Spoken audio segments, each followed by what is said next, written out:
오늘의 이야기의 어떤 핵심은 뭐냐면 요단강을 건너가는 거죠. 그죠? 이스라엘 백성들이 또 건넜던 것이 있었어요. 어디죠? 출애굽할 때 홍해를 건넜죠. 그리고 홍해를 건널 때는 어떤 게 있었냐면 모세가 홍해 바다를 딱 치고 바다가 갈라지는 것을 보고 이스라엘 백성들이 건너갔단 말이죠. 근데 요단강은 좀 달라요. 언약궤를 맨 제사장들이 아직 이 물이 있는 그 강가에 물이 흐르고 있는 그 곳을 그냥 들어갑니다. 들어가서 가운데 딱 쓰면 그때부터 물이 마르기 시작해서 땅이 생기고 이제 이스라엘 백성이 지나가요. 조금 다르죠? 갈라진 걸 보고 들어간 거랑 그냥 언약궤가 딱 들어가고 난 다음에 갈라진 거랑 그 차이가 있는데 어쨌든 하나님께서 인도하시는 이스라엘 백성을 인도하시는 장면입니다. 여호수아서 3장을 보고 있는데 이제 쳐들어가야 되겠다 이렇게 생각한 거죠. 그리고 하나님께서 이제 들어가라 이렇게 말씀하신 거예요. 그러면서 이제 1절을 보면 요단강을 건너가겠다 이런 말이에요. 사실 요단강을 건너간다라는 뜻은 이스라엘 백성에게 있어서 되게 중요한 의미입니다. 뭐냐면 이제 요단강을 건너면 계속 반복해서 얘기하지만 고된 40여 년간의 그 방황하던 그 방랑하던 이스라엘 무리가 이제 한 국가로서 한 민족으로서 이제 정착하는 그걸로 가는 것. 그런 역사적 사건을 이렇게 하게 되는 거예요. 그게 요단강을 건넌다라는 거예요. 그래서 이스라엘 민족에게 있어서는 그 요단을 건넌다라는 뜻이 그렇게 그들 민족에게 딱 내리에 바친 거예요. 우리가 요단강을 건넜지. 우리가 방황하다가 하나님의 은혜로 정착을 했지. 이런 겁니다. 그래서 이 요단강이라는 게 그런 상징적인 의미가 커요. 그래서 이스라엘 백성에게도 40년 동안 방황할 때는 어쩌면 하나님 안 계실지 몰라. 하나님이 어쩌면 우리를 이렇게 하셔라는 어떤 힘든 일들이 있었지만 요단강을 건너므로 완전히 안식하고 정착하는 그런 일들이 있는 거죠. 여러분들은 요단강을 건넜다라는 거는 여러분들에게 어떤 의미가 될까요? 그런데 요단강을 건너는 게 쉬운 일은 아니었어. 여기 중간에 읽다가 봐서 알겠지만 이제 실제적으로 평상시에는 이렇게 물이 적게 흘러서 좁아가지고 건너기가 어렵지 않았던 곳인데 이때는 범람했다겠죠. 물이 엄청 많아가지고 적어도 한 30m, 30m는 강폭이 됐다는 거죠. 근데 수만 명의 이제 백성들이 옮겨가야 되잖아. 전쟁을 하려면, 그죠?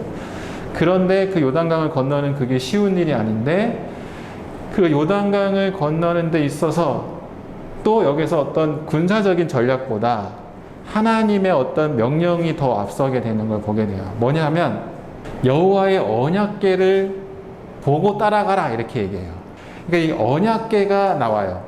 여호와의 언약궤는 이스라엘 백성들에게 어떤 거냐면 하나님이 자기 백성과 함께 하시는 하나님의 특별한 그 임재를 상징하는 거예요. 그러니까 하나님이 이곳에 언약궤가 있으면 이곳에 임재하고 계시다라는 것에 대한 의미가 있는 거예요. 언약궤라는 하나님이 함께 하시다. 그래서 그 언약궤가 마치 어떤 상상이 되냐면 하나님께서 앞에서 탁 가시는 거죠. 마치 이렇게 물길을 가르고 이 가장 어려운 그 길을 앞장서서 딱 가시고 뒤에 백성들이 그걸 보고 그대로 따라가는. 그래서 하나님이 앞장서시는, 하나님이 길을 안내하시는, 하나님이 선봉에 서시는 그런 장면들이 있어요. 그리고 또 한번 볼까요? 언약궤를 맨 제사장들이 요단강 가운데에 딱 들어갔을 때 그러니까 물이 갈라지기 시작한. 갈라진다기보다는 이제 멈춰갖고 마르게 되는 거죠. 흘러내려서. 근데 그런 일들이 일어나는 거예요. 그러니까 이스라엘 백성들이 그 언약궤의 어떤 하나님의 임재하심을 그 사건을 보고 더 분명하게 느꼈을 거예요. 이 강을 우리가 건너가는구나, 갈 수 있구나. 하나님께서 지켜주시고 보호해주시고 함께 하셔서 이 강을 건너는구나 라는 것을 우리에게 말해주고 있는 거죠.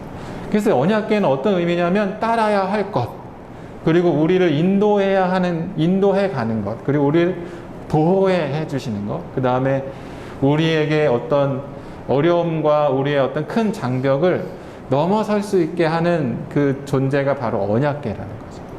근데 그 언약궤가 곧 누구라고? 우리와 함께 하시는 하나님이라는 거죠.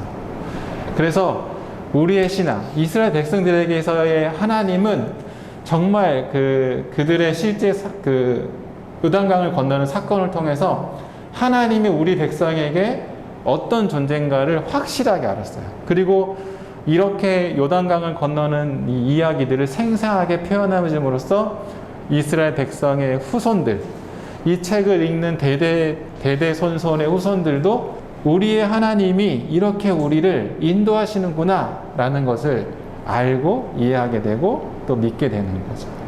여러분들이 믿는 하나님, 제가 종종 물어봤죠. 어떠신 분인가? 우리의 삶 가운데 내가 하나님을 어떻게 대해야 되는가? 라는 것을 생각해 볼 때, 오늘 이 말씀을 비춰볼 때는 우리의 안내자이시며, 우리의 보호자이시며, 우리와 함께 하시는 그 하나님에 대한 신뢰를 가질 수 있게 되는 거죠. 5절에 보면, 여기서 이제 선결하게 하라. 이런 말이 나와요. 성결하게 하라. 도대체 이게 무슨 말인가? 대충 말뜻은 알아는 듣겠죠. 그래서 이걸 한번 오늘 좀 생각해 봤으면 좋겠어요. 여러분들 이렇게. 도대체 하나님을, 언약궤를 따르는 자들, 아니면 지금 우리에게 적용한다면 하나님 앞에서 성결하게 한다라는 것이 뭔가? 성결이 뭔가? 내가 나한테 적용한다면 나는 어떤 것을 성결해야 하는가? 이런 걸 한번 생각해 보면 좋을 것 같아요. 이 성결하게 하라. 그러니까 저희가 생각한 것은 그겁니다. 어떤 일이 있든 하나님이 행하신다는 걸 무조건 믿어야 하며 어떤 불만이나 이런 것들이 있어도 하나님을 믿으면서 우리의 마음을 비우고 하나님을 무조건 믿는 그런 마음을 강조하는 거라고 저는 생각을 했습니다. 네. 그 마음에 딱 초점을 뒀네요. 그죠? 마음. 우리의 마음이 아닌 하나님의 어떤 명령에 순종하는, 그죠? 그런 거. 우리 강연이도 여기 보이나요? 보이죠? 잘 보이죠? 깨끗하고 순수한 것 같다. 이렇게 얘기를 했습니다. 그쵸? 여러분들이 말한 게 맞아요. 우리가 말한 것처럼 마음. 그러니까 온전히 하나님을 신뢰하는 그런 마음의 그 순결함, 순수함, 또 어쨌든 어떤 구별되고 거룩해지고. 사실은 이제 그 시대에 성결해야 돼 하면은 제일 먼저 했던 게 뭐냐면, 그러니까 불결했을 때 성결해야 되면 됐던 게 옷을 빨았어요. 옷을 빠른 행위. 그 다음에 만약에 뭔가 질병에 걸렸을 때는 이 시대에는 어떤 의학이 발달하지 않았기 때문에 항상 격리.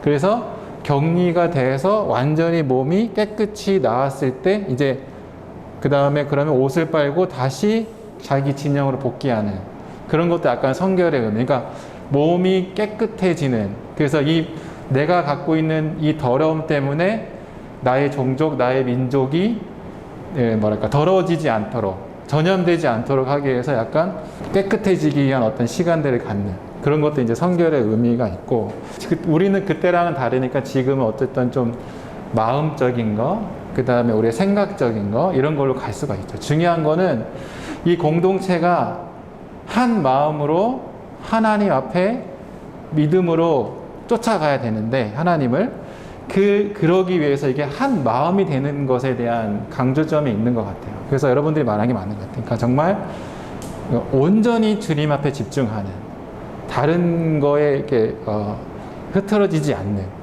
그렇게 되는.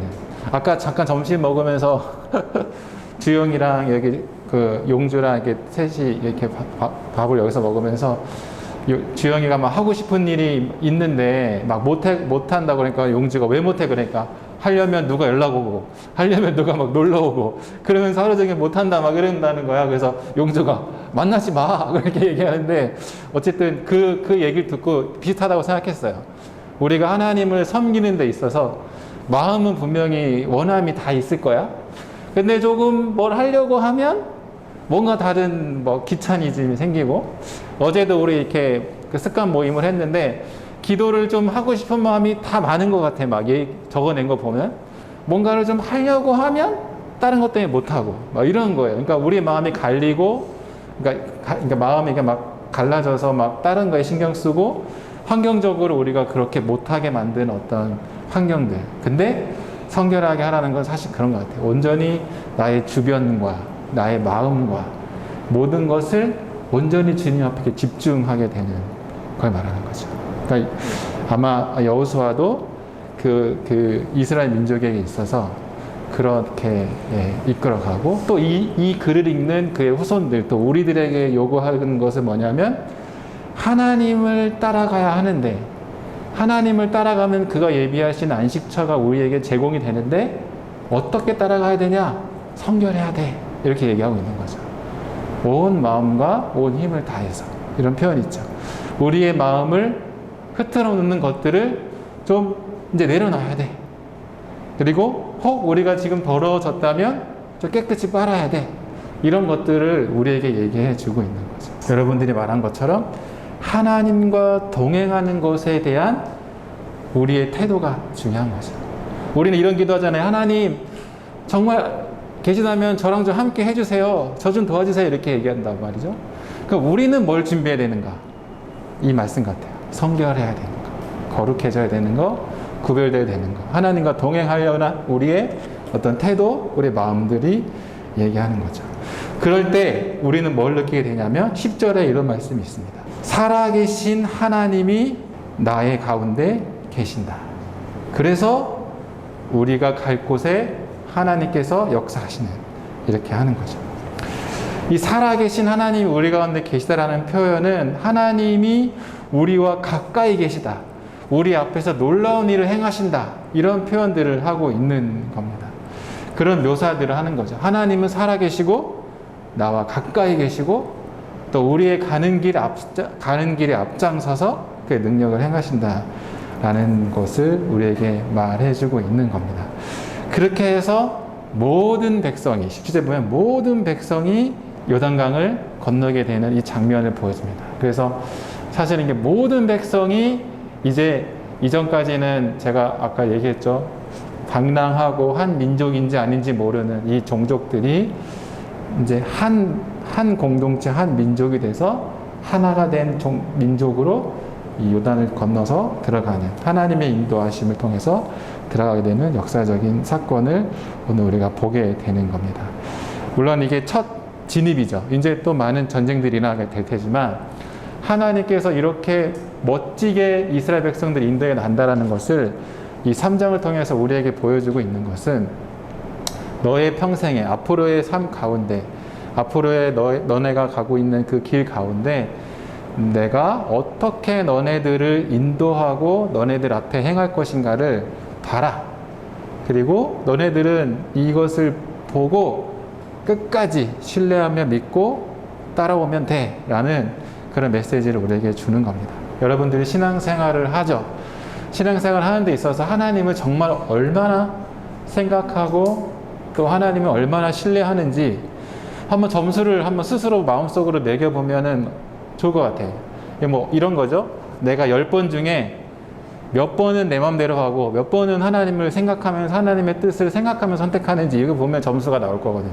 그럴 때 10번 중에 정말 한 번도 하나님을 생각하지 않고 마음대로 생각한다? 그럼 하나님이 가까이 계시지만 나는 하나님을 언약에 쫓아가지 않는 거죠. 성결하지 않을 수 있죠.